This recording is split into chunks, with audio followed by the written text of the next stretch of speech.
country's central bank floated the idea of dumping the greenback as the world's reserve currency, replacing it with an international currency. Thousands of people gathered to hear Barack Obama deliver key foreign policy speech on his current European tour. His vision for America's place in a new world order. Returning vets could be a risk to our nation.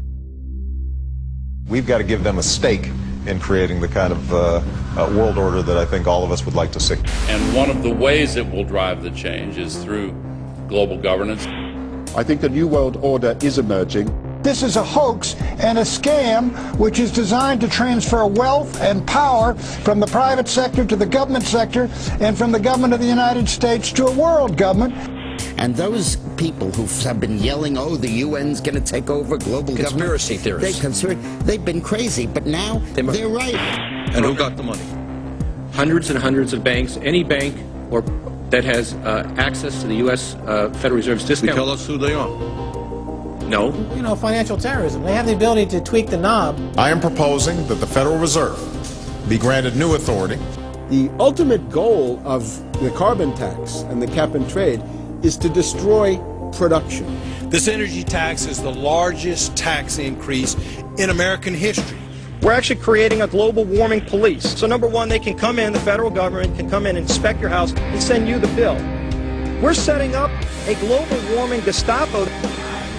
And one of the things that if you talk to our generals, they are desperate for is a civilian counterpart to our military forces.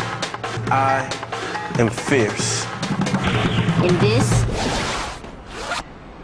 is what I wear.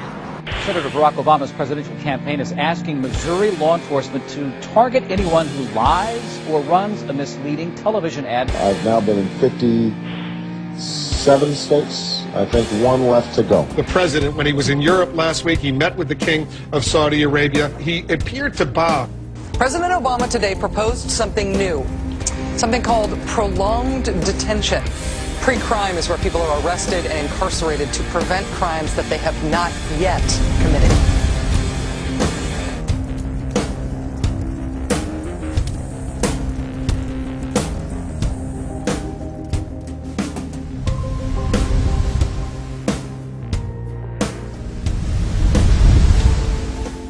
It's the World Wrestling Federation. It's the Washington Wrestling Federation. They put on this show that they're bitter rivalries, you know, villains, and they really don't like each other. But behind closed doors, they buddy up for a drink and make deals. Both the Republican and Democratic parties are owned by the same global elites. And on issues that matter to those global elites, they act as one.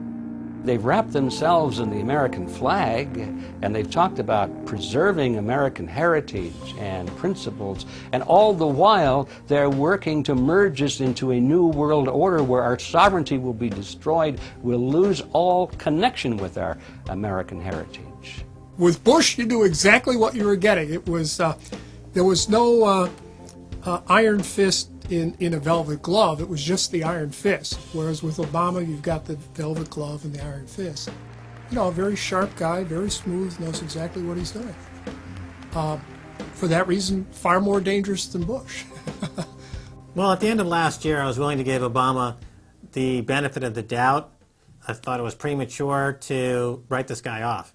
But now that he's been in office for a while, it's obvious that he is very tight with the Goldman Sachs and J.P. Morgan's on Wall Street, and he is extremely compliant and pliant to the wishes of the large banks, going back to what we saw with Robert Rubin under the Clinton administration, changing laws in favor of the banks. And he's not doing anything to stop the banks. He's helping the banks continue to do what they were doing under Bush. So in fact, he's just a continuation of Bush on the subject of markets and finance, which is the most important part of his policy right now. People who voted for Obama wanted real change, and they're getting platitudes, they're getting a lot of nice talk, but nothing in the way of concrete change is taking place. In this town, business as usual. There's one puppet master that controls the left, and there's the same puppet master controls the right.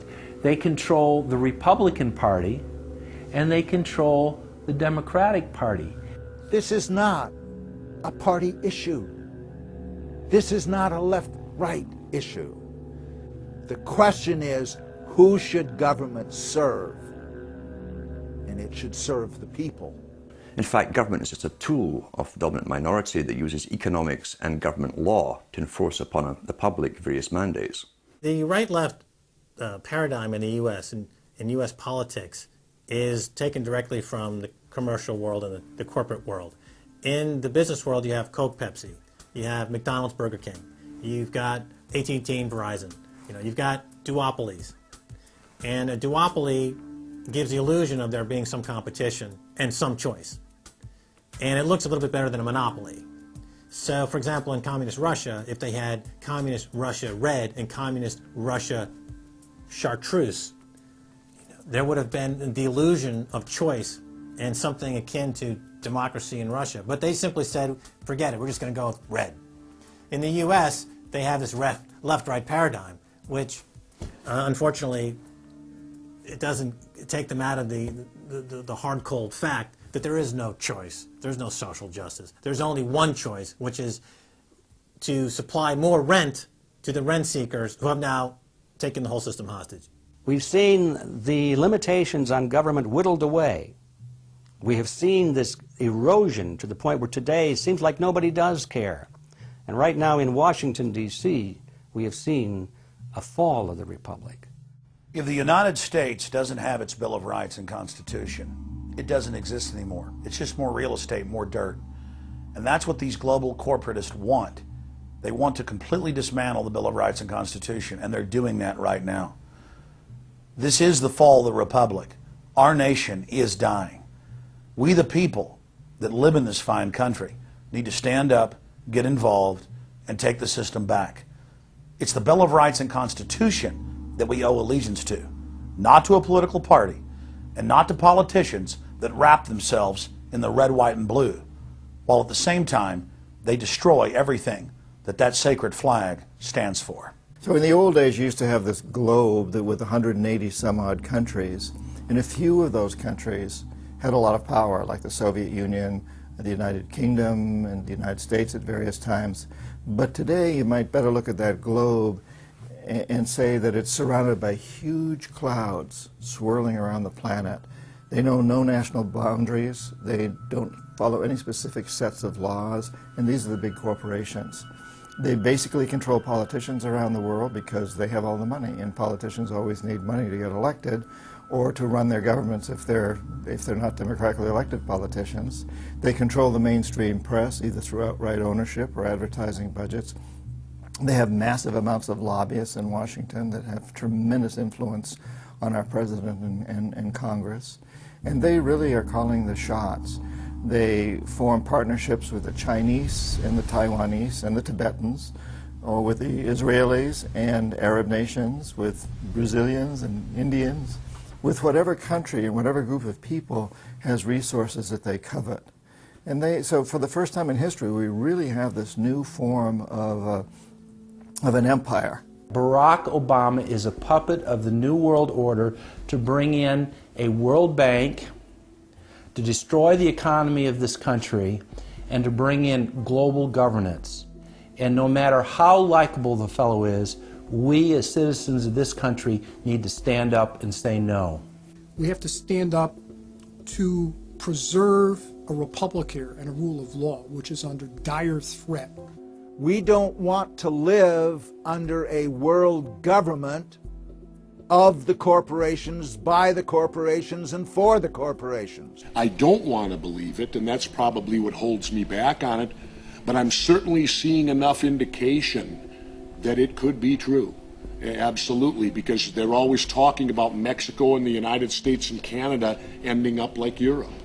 And there's things done politically that seem to take us in that direction.